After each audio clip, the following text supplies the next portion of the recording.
ये तस्वीर बिहार के डीजीपी रहे गुप्तेश्वर पांडे की है। कल तक खाकी पहनकर अपराधियों पर लगाम लगाने वाले गुप्तेश्वर पांडे ने खादी धारण कर लिया है।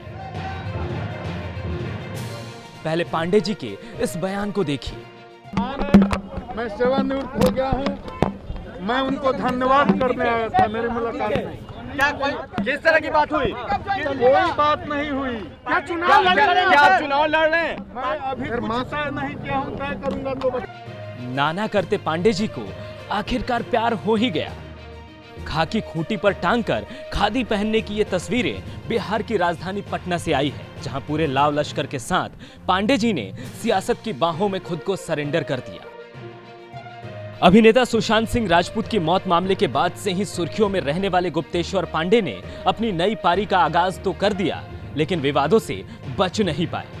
डीजीपी रहते सुशांत मामले में बेबाकी से टीवी चैनलों पर अपनी राय रखने के कारण अब उन पर सवालों की बौछार हो रही है। विपक्षी आरजेडी का आरोप है कि पांडे जी ने पहले से ही अपनी फील्डिंग टाइट कर रखी थी। गुप्तेश्वर पांडे की राजनीति में एंट्री को सुशांत केस से भरपूर तरीके से जोड़कर देखा जा रहा है। सुशांत केस को अपनी राजनीति के लॉन्चिंग पैड होने की बात से भले ही गुप्तेश्वर पांडे इनकार करते रहे, लेकिन अब यह आरोप भी साबित होता दिख रहा है। चुनाव लड़ेंगे आप? पुलिस को इतनी फ्रीडम उन्हें। चुनाव लड़ेंगे? मैंने अभी ये कुछ कहा नहीं है इसके बारे में। स्पेकुलेशन है, लड़ सकता हूँ। कोई पाप है चुनाव लड़ना? गैर कानूनी है, अनकॉन्स्टिट्यूशनल है, अनइथिकल है क्या? क्षेत्र कौन सा होगा? ये मैंने चुनाव लड़ने का जब तय कर लूंगा तो मैं पार्टी भी तय कर लूंगा, क्षेत्र भी तय। लोकसभा का या विधानसभा का चुनाव? क्यों? हमको तो तय ही नहीं किए हैं चुनाव लड़ने का। अरे कम से कम अब तो ना बोलिए पांडे जी।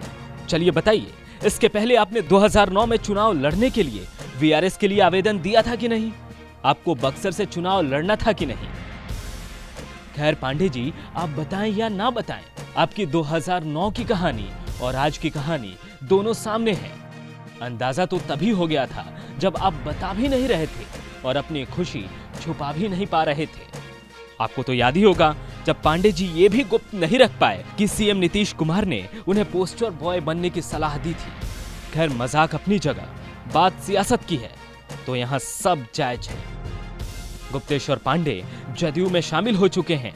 बकायदा नीतीश कुमार ने उन्हें पट्टी पहनाकर पार्टी की सदस्यता दिलवा दी है। अब देखना होगा कि जदयू उनको कहां से टिकट देती है, बक्सर, वाल्मीकि नगर, मुजफ्फरपुर या फिर बेगूसराय।